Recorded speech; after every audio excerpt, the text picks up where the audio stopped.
emosinya tidak stabil, mudah marah. Emang apa yang menjadi pencetusnya?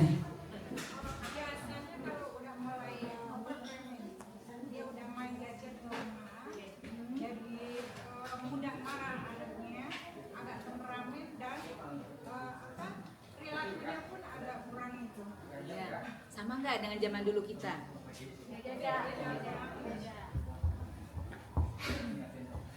Beda ya? Bedanya apa? Marahnya sama nggak bentuk marahnya? Beda. Bedanya seperti apa? Marah zaman dulu dengan zaman sekarang seperti apa ya bedanya ya? Dulu mah nangis gitu ya. Kalau sekarang? Iya. Betul, ekspresinya lebih beragam ya sekarang ya. Kenapa kira-kira? Karena mereka mudah sekali melihat contoh anak-anak visual zaman sekarang. Contohnya di depan mata. Dari ring 1 gitu ya. Ring 1 itu siapa? Keluarga ya. Keluarga, kemudian ring 2-nya itu sekolah, ring 3-nya adalah masyarakat. Itu semua juga sekarang sudah mulai pegang gadget semuanya, ya enggak? Zaman sekarang mulai tahun 2000-an itu percepatan dari teknologi itu luar biasa ya. Itu menjadi lifestyle kita juga berubah gitu. Dan itu yang perlu untuk dicermati oleh kita sebagai ayah dan bunda di rumah. Sebetulnya perkembangan remaja itu sendiri itu dari zaman dulu sampai sekarang sama. Apa yang membuat mereka menjadi berubah seperti sekarang, bertumbuh dan berkembang itu seperti apa? Penyebabnya sama. Hanya faktor dari lingkungan yang membuat mereka mengekspresikan dengan cara yang berbeda, gitu. Karena ada faktor gadget, teknologi yang berubah, kayak gitu ya. Percepatan perkembangan lingkungan pun itu menjadi sangat berubah. Bahkan cara perkembangan sosial ekonomi juga berubah gitu ya. Nah ini kita akan coba bahas. Ini izin saya kalau tidak bisa melihat kamera ya, saya coba berdiri. Nah ini, baik berikutnya Pak. Berikutnya, nah dari zaman dulu sampai sekarang itu para ahli masih belum bisa untuk sepakat usia berapa sih remaja itu gitu ya. Jadi dari WHO itu usianya itu sampai 18 atau 19, para ahli ada Harlock itu psikolog perkembangan itu sampai usia 19-20-an dan ada Santrop itu sampai 22 tahunan. Jadi apapun itu yang penting kita tahu karakteristik daripada remaja itu seperti apa gitu ya. Itu yang harus kita pahami. Terlepas dari usianya, usia berapa gitu ya. Baik berikutnya. Nah, jadi pada saat anak-anak itu tumbuh dan berkembang, ada masalah apapun di anak, kita pegang 3 karakter dominan atau aspek dominan perkembangan. 3 aspek dominan perkembangan itu adalah yang pertama, faktor bawaan. Itu mah dari dulunya begitu. Yang kedua adalah faktor lingkungan, nurture. Yang keempat adalah masa peka. Berikutnya Pak. Nah, di faktor bawaan itu apa yang ada dimiliki oleh setiap anak itu tidak berubah dari sejak lahir, bahkan bukan dari sejak lahir, dari sejak zaman konsepsi. Tahu konsepsi? Pertemuan sel sperma dengan sel telur itu dari sejak itu sudah ditetapkan blueprintnya bahwa anak A itu akan menjadi seorang dokter, anak B itu akan menjadi tentara kayak gitu. Nah itu tentu dengan membawa karakteristik dari mulai tampilan fisik, mulai dari watak bawaan sampai ke gaya belajar dan lain sebagainya itu dimiliki berbeda atau spesifik atau unik sesuai dengan untuk apa dia diciptakan gitu ya. Jadi setiap orang itu punya misi hidupnya, harus menjadi apa dari Allah Ta'ala itu untuk memakmurkan bumi ya, menjadi khalifah di muka bumi. Tentu ada perangkatnya, ada yang jadi guru, ada yang jadi dokter, ada yang jadi apalagi Bu? Jadi tentara gitu ya. Ibu ingin putranya jadi apa, Bu? Ayo, ingin jadi apa? Coba refleksi kembali ya ke dalam diri ayah dan bunda. Cermati di usia, terutama di usia 7 tahun ke bawah, Ananda paling suka melakukan aktivitas apa, tertariknya dengan bidang apa, dia suka sekali ngoprek atau memainkan mainan apa. Itu tanda anak tersebut punya ketertarikan dan punya bakat yang kuat di bidang tersebut. Coba ingat lagi, karena sekarang sudah mulai 15 tahunan ya. Nggak ada terlambat, bisa diaduk-aduk kembali ya. Nah, kenapa? Karena di usia 7 tahun ke bawah itu usia anak-anak masih dalam posisi fitrah dirinya masih kuat. Karena di usia tersebut masih belum terpapar oleh faktor lingkungan, faktor yang kedua yang sangat-sangat kental gitu. Nah, itu yang butuh untuk dikuatkan di anak-anak kita gitu. Nah, jadi kalau untuk seorang anak ini sudah harus menjadi seorang dokter gitu ya, dari sananya itu pastinya dia tidak akan gelehan, tahu gelehan jijian gitu ya, takut darah nggak akan gitu. Masa dokter takut darah gitu? Nah, itu pasti sudah ada perangkatnya di situ. Atau untuk menjadi tentara, pasti badannya secara fisik kelihatan tegap, tidak mudah sakit kayak gitu ya. Kemudian juga jago daya bayang visualnya. Kebayang kalau daya bayang visualnya itu tidak bagus, itu gimana mau menembak sasaran ya?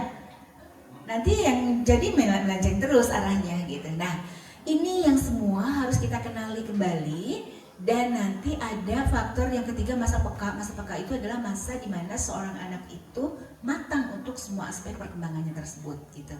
Nah, di aspek-aspek tersebut, kalau ketiganya ini kompak kita hayati, kita amati, dan kita fasilitasi, maka relatif anak akan mudah dan nyaman dengan perjalanan hidupnya. Tetapi ketika ada barrier, ada hambatan, maka yang akan terjadi adalah aspek emosi yang akan terkena gitu. Ya. Nanti kita lihat aspek-aspek perkembangan tersebut seperti apa ya. Nah, ini di dalam perkembangan masa remaja itu faktor yang paling memegang peranan itu adalah faktor hormon. Hormon pertumbuhan. Di dalam diri kita ada dua, hormon pertumbuhan dan hormon seksual. Jadi hormon pertumbuhan ini akan memancing perkembangan fisik menjadi tumbuh besar gitu ya. Kemudian juga ada mempengaruhi hormon pituitari. Nah, hormon pituitari ini yang akan menjadi penstimulasi untuk mematangkan hormon-hormon yang lain, mengeluarkan hormon-hormon seksual. Di perempuan itu hormon seksualnya itu adalah estrogen dan progesteron yang akan berperan dalam mematangkan sel telur dan nanti akan menarki mens atau haid. Nah, kalau di laki-laki itu ada testosteron. Nah, dengan karakteristik testosteron itu juga akan mematangkan aspek seks sekunder dan aspek primernya. Nah, si aspek primer ini itu yang mimpi basah seperti itu. Nah, aspek sekunder kalau di perempuan itu tubuh mulai berubah, tumbuh ciri khas perempuan, punten, payudara membesar, pinggul membesar kayak gitu. Kemudian tumbuh bulu-bulu halus di bagian-bagian tertentu di tubuhnya. Itu harus dicermati sama ayah dan bunda. Ketika itu muncul berarti tanda sebentar lagi tanda sekundernya itu akan matang, primernya akan matang juga gitu.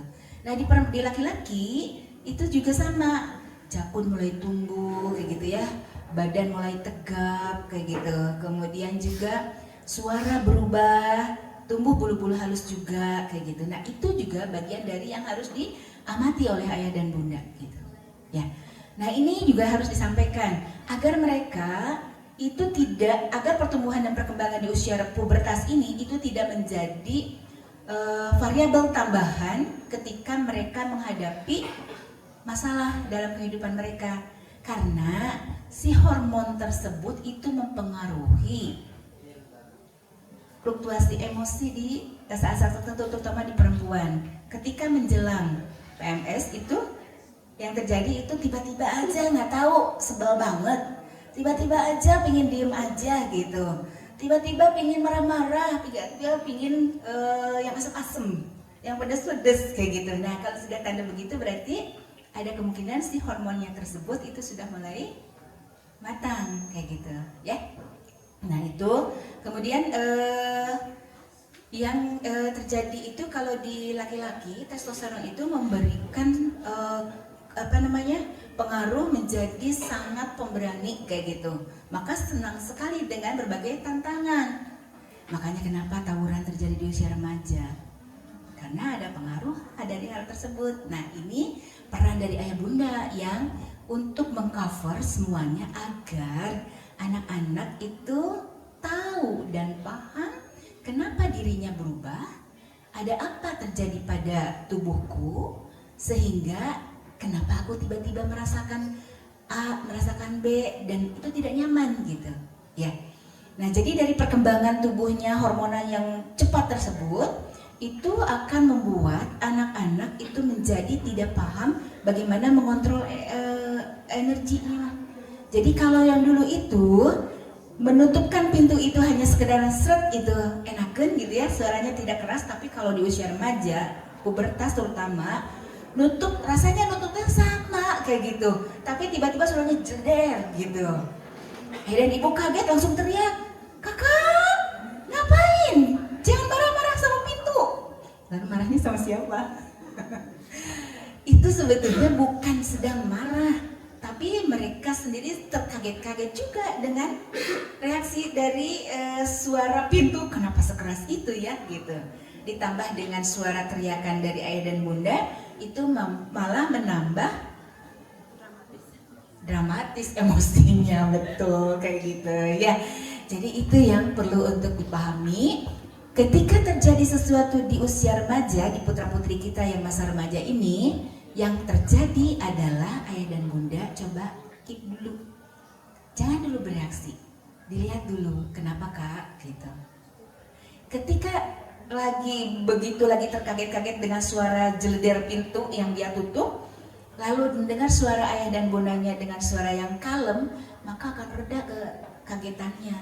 Tetapi ketika sedang dalam kekagetan tersebut, ayah dan bunda itu teriak, kebayang ya, itu akan menjadi penyembur api barangkali gitu ya, ibaratnya seperti itu. Nah itu ya, intinya apa yang terjadi di anak-anak itu butuh backup dari lingkungan ring satunya untuk membuat dia menjadi lebih tenang, terkontrol, dan tahu apa yang harus dilakukan gitu ya. Berikutnya nah di perkembangan fisik ya, perkembangan fisik seorang anak itu ada tahapan perkembangan yang memang sangat-sangat diperlukan. Kenapa? Jadi perkembangan manusia itu selalu diawali dengan perkembangan fisik. Nggak ada perkembangan seorang anak manusia itu tiba-tiba loncat ke bahasa gitu. Begitu lahir itu langsung menyapa, "Assalamualaikum Bapak Dokter." Kaget yang ada. Betul. Jadi itu yang pasti fisik dulu yang bergerak, dan yang bergerak itu dari atas ke bawah dan dari tengah ke ujung. Jadi nggak ada juga begitu lahir langsung bisa nyubit, karena ujung jari kaki mbak itu bagian terakhir. Maka nanti ketika mulai masuk sekolah dasar sudah bisa menjemput, sudah bisa meroncek, maka itu saatnya dia sudah matang untuk belajar ke SD gitu. Jadi kalau sebelum matang si ujung jarinya, boro-boro ke SD, pegang alat tulis aja belum bagus ya, nanti emosinya lagi yang kena gitu. Nah, kalau di SMP itu yang perlu untuk dilakukan itu adalah sudah matang dulu. Berikutnya Pak, sudah matang dulu semua aspek perkembangan fisik ini yang akan menjadi dasar bagi perkembangan berikutnya. Kalau kelewat, itu akan menjadi kendala di urusan masalah sosial emosi dan nanti ujungnya ke aktualisasi potensi gitu. Berikutnya, nah ini. Nah di sini jadi ada tahapan di mana anak-anak itu memiliki matang dulu di perkembangan fisiknya. Perkembangan fisik itu artinya adalah tahapan dari berguling, merangkak, merayap, berdiri, berjalan dan berlari itu dikuasai dengan bagus. Dan di situ harus ada 3 kualitas gerak, bukan asal gerak. Koordinasi, ketepatan gerak, keseimbangan, sama penghayatan tubuhnya itu juga itu harus bagus. Kemudian dari situ akan masuk ke sensory integrasi. Nah, di situ sensory integrasi itu anak harus dipastikan bahwa dia kalau bergerak itu nyaman. Bergerak itu enak bisa mengkoordinasikan segala sesuatunya, kanan, kiri, atas, bawah, depan, belakang. Kemudian berjalan di tempat sempit bagaimana, itu bisa dikuasai. Maka nanti masuk ke tahapan persepsi, dia akan bisa ajeg. Tahapan persepsi itu adalah misalkan jarak saya ke sini itu adalah tinggal 2 langkah ke situ. Kalau yang nggak matang persepsinya itu nggak bisa paham. Itu berapa langkah, termasuk tadi yang menutupkan pintu pun tidak paham. Ini persepsinya nggak kebayang gitu. Nah, ini yang harus dilatih di persepsi tersebut. Kemudian tahapan berikutnya itu adalah di konsep kosakata, itu harus kuat, tambah banyak, wawasan harus diperbanyak. Nanti ketika kosakata itu bagus, maka konsep berbagai konsep itu akan paham. Tentang misalkan meminjam atau teman tersakiti kayak gitu, itu konsep seperti itu, bagaimana berbagi kayak gitu, itu akan mulai bisa dipahami di berbagai konsep tersebut. Ketika semua konsep itu dikuasai, maka kemungkinan besar akan mudah diterima di lingkungan sosialnya gitu. Nah, jadi kebayang ya, dari motorik sampai ke keterampilan sosial. Nah, keterampilan sosial ini akan menjadi penerimaan penting di usia remaja. Karena di usia remaja itu saatnya mereka mulai di usia kelas 3 SD ya.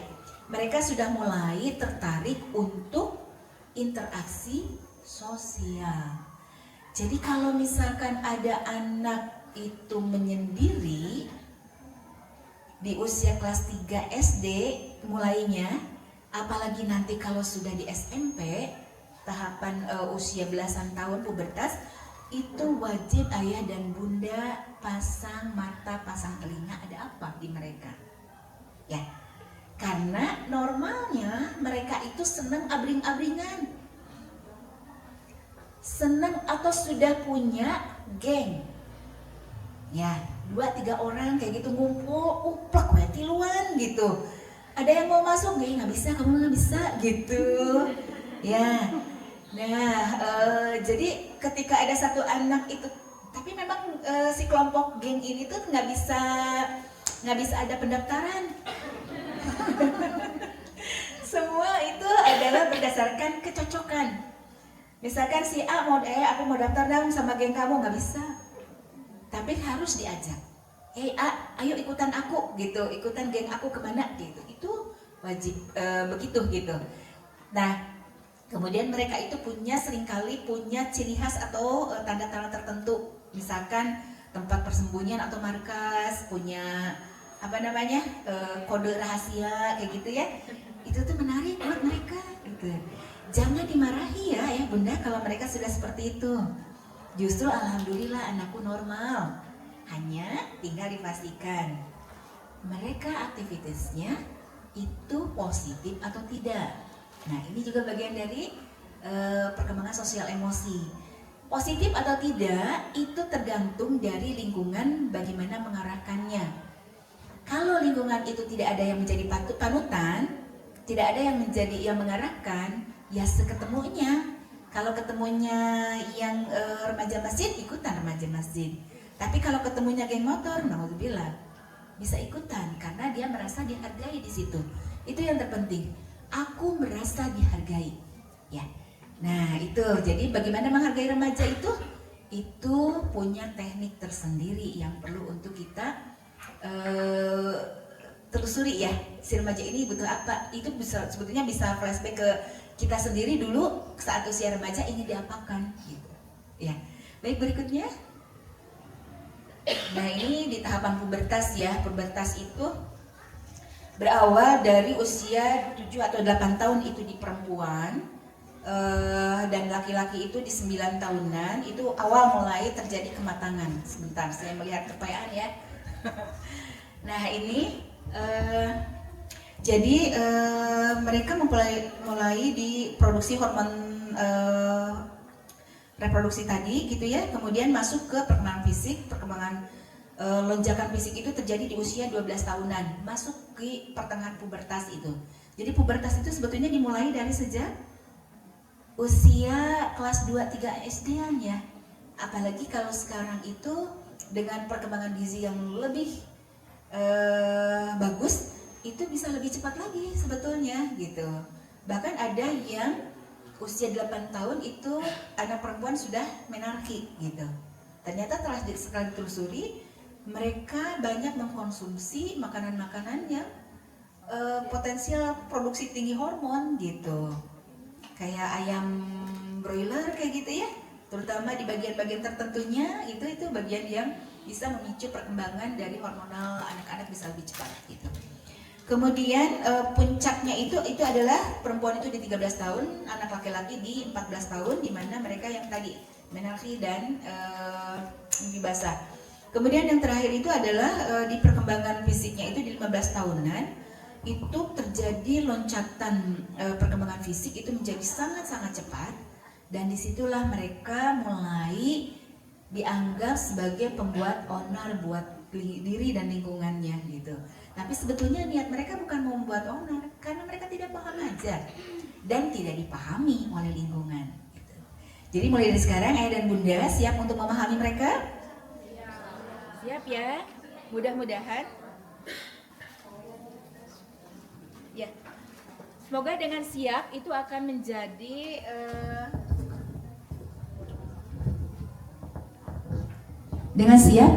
menjadi penguat mereka untuk mengontrol, memahami dan menguasai setelah mengontrol si emosi mereka, sehingga mereka pun bisa menjadi orang yang merasa aku berharga, aku penting, dan aku ingin bertambah kemampuanku untuk menjadi tadi khalifah di muka bumi ya, bermanfaat bagi diri dan lingkungannya gitu. Begitu berikutnya.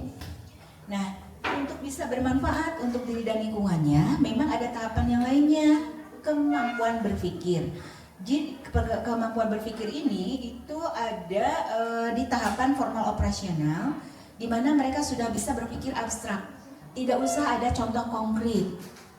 Jadi mereka itu sudah mulai bisa berpikir di sininya. Jadi tapi ayah dan bunda hati-hati jangan sampai salah persepsi ya. Ketika mereka duduk tenang, diam aja di pojokan, terus kita anggap sebagai kamu mah melamun aja. Hati-hati. Anak sedang termenung pun itu adalah bagian dari proses perkembangan kognitif mereka. Sehingga di saat tersebut anak bisa menjadi orang yang refleksi ke dirinya gitu ya.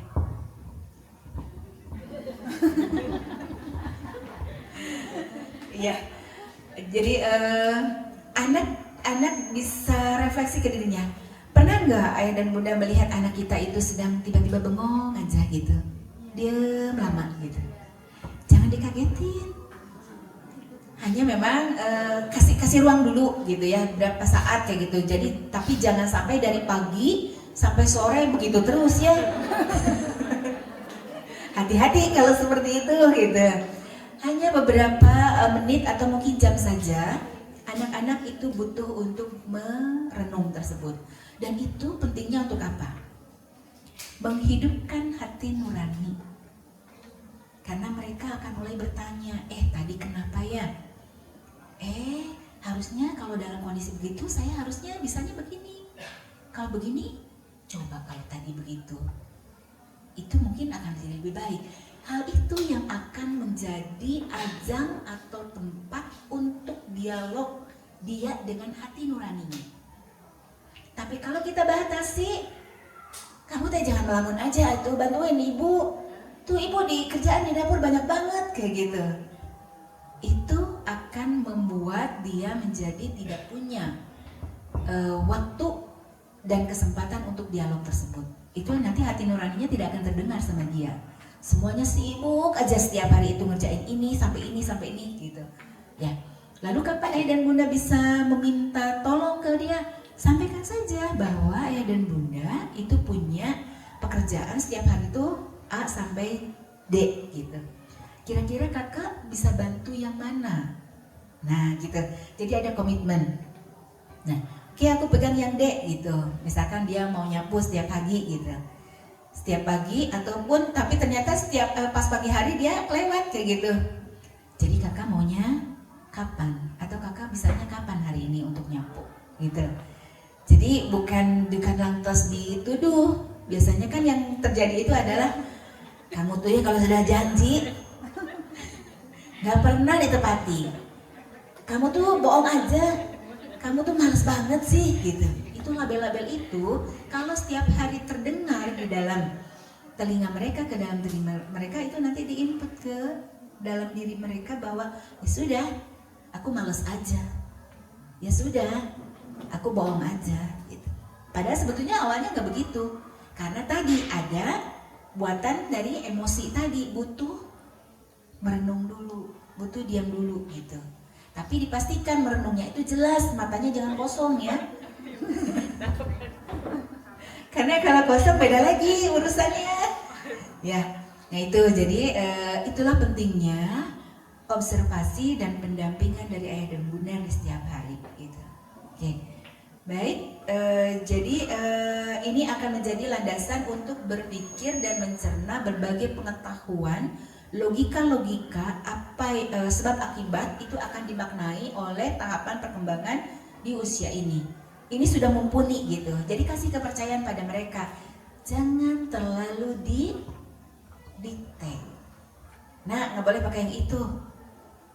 Kamu kalau kesana bajunya yang bagus dong. Itu mah jelek kayak gitu. Padahal itu pilihan dia, tak terkebak gitu ya si anak itu milih baju itu. Tapi ternyata pas dipakai udah dikomentarin, udah dilarang dipakai kayak gitu. Jadi akhirnya dia akan merasa bahwa ya sudah, keputusanku selalu salah gitu. Nanti apa-apa minta bunda, apa-apa minta ayah gitu. Jadi jangan salahkan mereka kalau apa-apa mereka mintanya ke ayah dan bunda. Bahkan mau memilih baju buat lebaran aja disuruh beli sama bunda aja gitu. Atau misalkan mau makan aja, terserah bunda aja mau apa gitu. Nah, yang repot itu adalah sampai akhirnya dia tidak tahu apa yang menjadi kebutuhannya. Ujung-ujungnya itu adalah rasa tidak enak aja di dalam dirinya. Ini kenapa ya? Kok saya tidak paham kenapa aku tuh begini banget gitu. Nah, itu yang butuh dikenali dari sejak kebutuhan dasar mereka. Bahkan ada anak yang tidak tahu saya ini lapar atau enggak. Karena setiap mau makan tuh sudah ada makanan di meja di depan dia. Kalau sudah remaja, tapi kalau dulu waktu kecil, sebelum dia lapar, sebelum dia meminta sudah ada makanan di mulut tinggal lep gitu. Nah, siapa yang bunda melakukan itu buat putra-putrinya? Mudah-mudahan tidak ada ya di sini, insya Allah. Jadi anak-anak sudah tahu apa kebutuhanku gitu. Ya, baik berikutnya. Di tahapan berikutnya adalah tahapan perkembangan sosial psikososial. Nah, di tahapan perkembangan psikososial tadi sudah dibahas ya, ayah dan bunda sudah bilang terjadi masalah-masalah emosi terkait dengan pendampingan ayah dan bunda di rumah. Bahkan gadget itu membuat mereka menjadi sangat-sangat mudah marah sekali gitu. Baik berikutnya Pak. Nah, di sini kita bisa melihat bahwa tahapan perkembangan sosial emosi itu berawal dari percaya atau tidak percaya. Sama apa? Bahwa dirinya penting dan dirinya berharga. Itu dari mana? Aduh bunda, maaf. Maaf Ustaz. Iya, dapatnya dari mana? Anak percaya bahwa aku penting, aku berharga. Saking serena ya.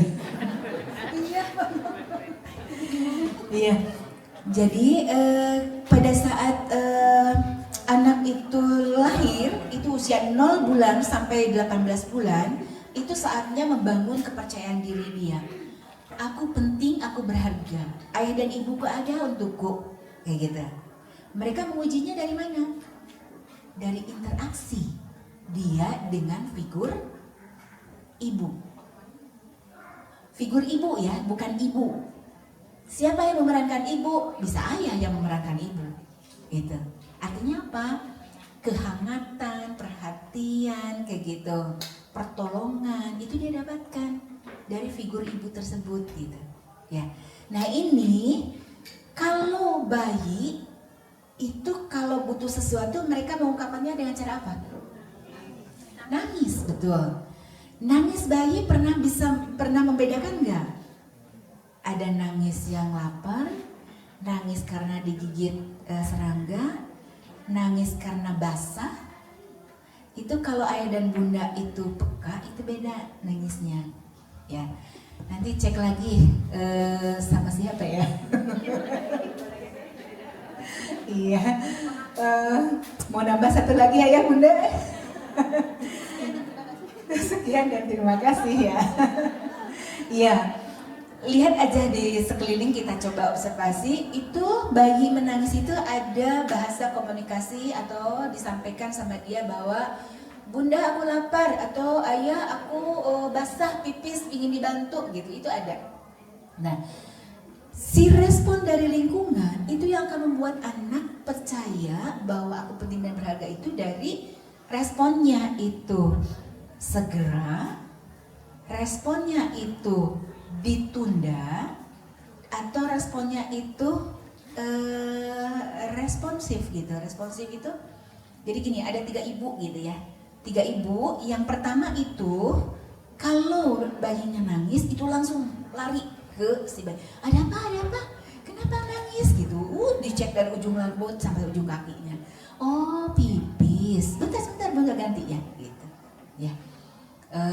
Kalau yang kedua itu adalah bayi menangis, kemudian karena lagi tanggung, bentar ya dek gitu, ibu lagi ini dulu, lagi ngegoreng dulu gitu, anak terus nangis, sebentar dek gitu, ada sih suara gitu, sebentar dek gitu, tapi sebentarnya orang Sunda teh ya nggak tahu sampai kapan gitu.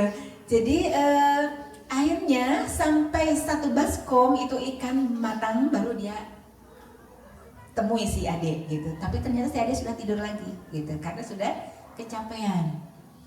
Nah, ada lagi yang lagi ngegoreng juga, sebentar ya dek, ibu bereskan dulu ini yang ada di katel, di penggorengan gitu. Nah, setelah selesai dari penggorengan yang satu ini dimatiin gitu, hanya untuk antisipasi agar tidak gosong aja. Dimatiin lalu temui gitu. Nah, itu ada penundaan tapi juga tidak diabaikan. Nah, biasanya untuk yang pertama itu anak akan merasa bahwa aku melakukan apapun ya tinggal bilang aja. Ayah dan ibuku ada selalu untukku, tapi dia tidak akan tahu bagaimana menunda keinginan. Istilahnya apa? Pok torolong. Terang te. Ya, jadi begitu bicara harus segera ada, kalau enggak tantrum nantinya gitu. Karena dia tidak pernah belajar menunda. Nah, kalau yang kedua, yang tadi itu dia akan merasa bahwa aku menangis segimanapun, bicara segimanapun, ayah dan ibuku tidak pernah mendengarkan dan memberikan kebutuhanku. Selalu terlambat aja gitu. Jadi akhirnya dia tidak mau mengatakan apapun. Nah, yang ketiga itu adalah dia tahu, bayi tahu bahwa ayah dan ibuku ada untukku, tetapi aku bisa harus menunda keinginanku, harus sabar sampai batas waktu tertentu, sampai nanti aku yakin kok ayah dan ibuku akan datang untukku gitu. Nah, itu percaya itu gitu. Nah, jadi nanti silakan ayah dan bunda untuk melihat kecenderungan anak kita tipe yang mana. Ya, itu jejak kita tuh ada di situ, ada di karakter anak. Jadi jangan sampai salahkan ini tes karakter salah tuh bapakna gitu. Bukan, itu mah ibuna, gitu kata si ayah tuh. Nah, itu jadi petunjuk-tunjuk ya. Lihat dulu di usia 1 sampai 18 bulan, 0 sampai 18 bulan itu apa yang terjadi. Nah, kedua, tahapannya adalah kalau percaya itu sudah ada, maka dia akan bisa dikasih kesempatan untuk otonomi, melakukan apapun sendiri, makan sendiri, pakai baju sendiri, mandi sendiri, walaupun nggak bersih, kita bilang bahwa boleh kamu mandi sendiri, tapi nanti dia dibilas ya sama bunda ya. Gitu. Nah itu adalah bagian dari win-win solution. Kemudian yang ketiga itu adalah inisiatif. Inisiatif itu, jadi kalau dia sudah merasa mampu melakukan apapun sendiri, maka dia akan tumbuh inisiatifnya. Sama aku aja, aku tahu kok, aku bisa gitu. Kan biasa ya usia 4, 3, 5 tahunan itu selalu bilang bahwa ibunya lagi nyuci, ku dedek gitu. Atau sama ibunya lagi nyapu, ini sama aku aja. Walaupun nanti tidak bersih, itu bagian dari kita ngasih kepercayaan pada mereka. Jangan sampai, kamu mah tara bersih gitu. Itu justru nanti akan memutus motivasi dia untuk belajar di tahapan berikutnya industri gitu. Di tahapan berikutnya, ketika seseorang di tahapan 3 itu tidak dapat kesempatan, maka di usia dia harus memunculkan motivasi yang besar. Itu tidak akan keluar. Di kelas 4 SD, anak sudah harus mulai motivasinya dari dalam diri ya, Bapak Bunda. Kalau tidak, berarti ada yang salah di 3 tahap sebelumnya. Nah, ketika industri itu motivasi sudah muncul, kemudian juga prestasinya sudah keluar, maka nanti itu akan muncul identitas diri yang positif bahwa aku penting, aku berharga, aku adalah seorang pelajar di MTS MIMHA, itu sedang kelas 7, 8, atau 9 dan sedang punya keinginan atau minat untuk menjadi seorang programmer misalkan, atau aku ingin menjadi seorang petugas kesehatan misalkan kayak gitu, atau aku suka sekali dengan sains. Itu nanti yang harus muncul di usia MTS, usia SMP. Kalau belum muncul, cek tahapan sebelumnya, dia motivasinya sudah tumbuh nggak di kelas 4 SD. Kalau tidak dulu itu, berarti turun dulu.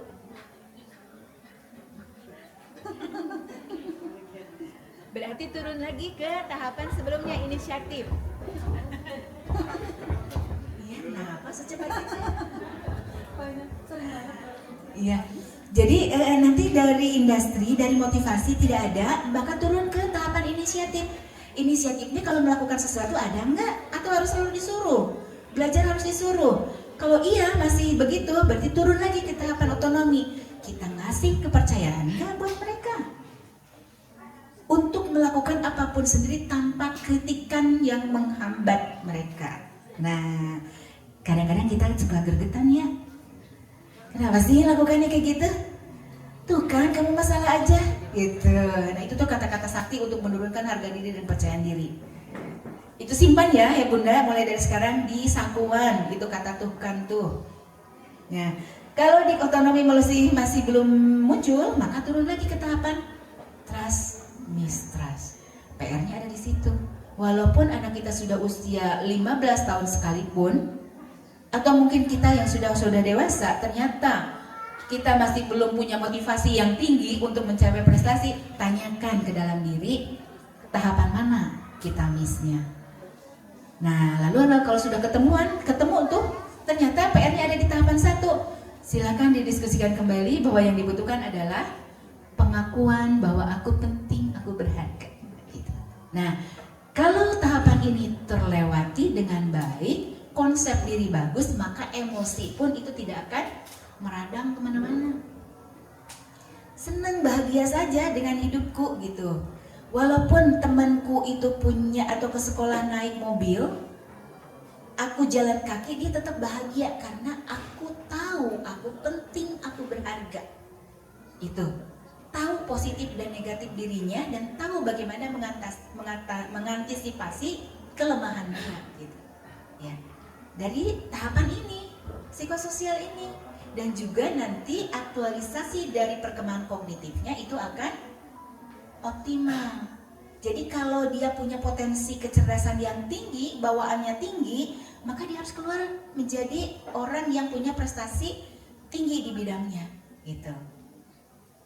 Kalau dia cara kecerdasannya rata-rata, maka dia pun harus aktual menjadi orang yang punya potensi prestasi yang rata-rata tapi di bidangnya gitu. Itu yang akan membuat dia menjadi bahagia. Kalau seseorang itu berkarya di bidangnya, yang harusnya jadi dokter itu akan enak aja, ringan, energinya kecil untuk mengeluarkan prestasi-prestasinya.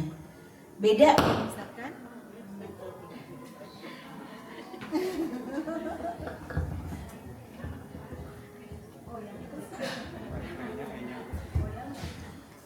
beda kalau misalkan seorang yang berbakat di matematika, kemudian dia disuruh mengerjakan pekerjaan-pekerjaan ahli bahasa.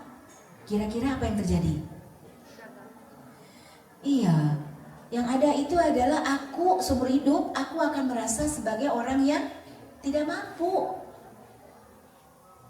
Dia mencoba garing bikin puisinya gitu, boro-boro bikin hati tersentuh gitu ya, yang ada ketawa gitu. Nah, atau sebaliknya, ahli bahasa, ahli bikin puisi itu melihat rumus-rumus matematika, apa yang terjadi? Puyeng yang ada gitu ya, ini tuh rumus apaan gitu ya, mendingan kayak pungguk merindukan bulan kalau kayak gini mah gitu. Nah, bahasanya berbeda. Nah, itu akan membuat seorang menjadi tidak bahagia. Tetapi ketika seseorang itu ditempatkan pada tempatnya, seorang ahli bahasa itu akan keluar dengan banyak itu karya-karyanya. Seorang ahli matematika juga akan keluar. Dan dia semuanya tidak akan merasa bahwa aku yang paling jago, aku yang paling pintar, nggak ada. Karena setiap orang sudah menemukan mainannya sendiri. Nah, ini juga nanti yang akan membuat bangsa ini akan rapi. Sekarang kenapa masih ada tumpukan sampah di sana sini, jalanan semrawut segala macem kayak gitu ya. Pendidikan kenapa begini-begini aja? Karena belum ada orang yang menduduki sesuai dengan bidangnya. Belum lahir ahli sampah atau ahli sampahnya mengerjakan pekerjaan yang lain itu. Karena sekarang lagi happening banget dengan masalah yaitu informatika, jadi semuanya bring ke informatika. Ya, nuhun. Ya, jadi kalau seseorang itu ada di bidangnya, itu tidak akan membuat dia menjadi tidak bahagia. Semuanya itu akan dia lakukan dengan ringan, dan bahkan energi yang dikeluarkan pun energi minimalis, kecil aja karena semua sudah ada di dalam dirinya gitu. Nggak usah berpikir keras. Ya, baik, berikutnya. Nah, ini ya yang tadi tahapan-tahapannya. Kalau misalkan dari tahapan tangga tersebut ada yang belum terpenuhi, maka silakan cek ada di area yang mana. Berikutnya, masa kanak-kanak, masa usia sekolah, remaja dan seterusnya juga itu tadi sudah kita bahas. Nah, di sini ada membangun konsep diri. Konsep diri itu berasal dari self image, gambaran dia tentang dirinya, bahwa aku itu orang yang tidak terlalu tinggi, warna kulitku tidak terlalu putih, tidak terlalu hitam kayak gitu. Kemudian juga aku itu masih kelihatan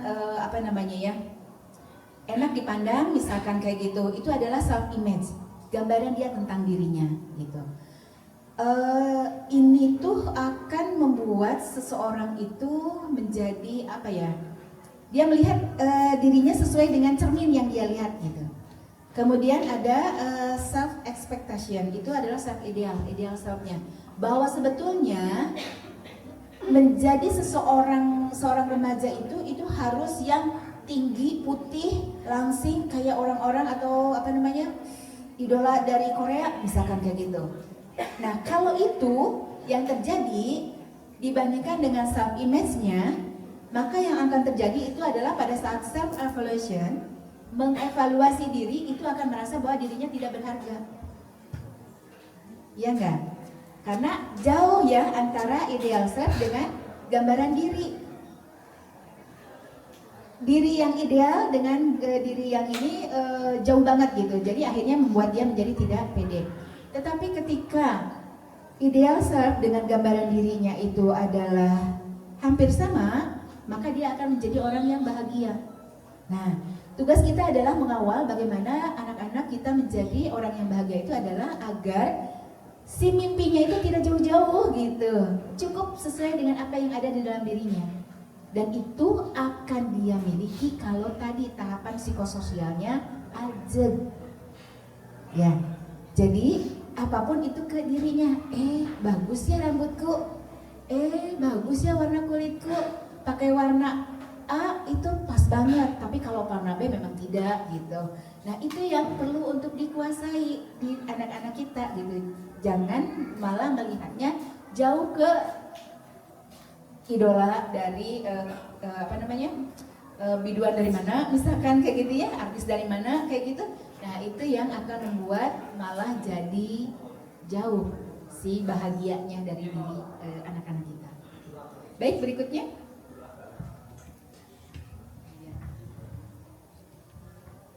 Nah ini nanti dibaca aja poin-poin ini karena waktunya juga ya. Ya. Mungkin itu yang bisa disampaikan secara garis besar, bahwa sebetulnya apa yang terjadi di usia remaja ini kalau kita tidak pandai mendampingi anak-anak kita, sehingga anak-anak kita merasa ada tekanan yang sangat besar, belum di rumah, apalagi ketika sudah sampai di sekolah, banyak tugas dan sebagainya, itu yang akhirnya membuat anak-anak kita itu menjadi potensial mengalami stres besar. Nanti kalau ujung-ujungnya ketika merasa tidak dipahami, semakin lama akan jatuh pada depresi, karena ada tanggapan dari lingkungan bahwa kamu mah tidak bisa apa-apa, kamu mah disuruh ini nggak bisa, disuruh itu juga nggak mau, kayak gitu. Jadi akhirnya membuat dia menjadi semakin jatuh dalam gitu ke masalah emosi dirinya gitu. Nah itu yang kita tidak ingin. Kita harus pasang mata pasang telinga ke lingkungan sekitar kita, bukan hanya anak-anak kita, tapi anak-anak bangsa ini, itu mereka juga anak-anak kita. Itu ketika ada perubahan sedikit saja dari mereka, maka itu yang harus kita waspada, ada apa. Khawatirnya mereka sedang mengalami gejala-gejala yang tadi gitu ya, masalah-masalah yang tadi. Ya, baik, mungkin itu dulu saya sampaikan ke, atau gimana, ada tanya jawab atau gimana?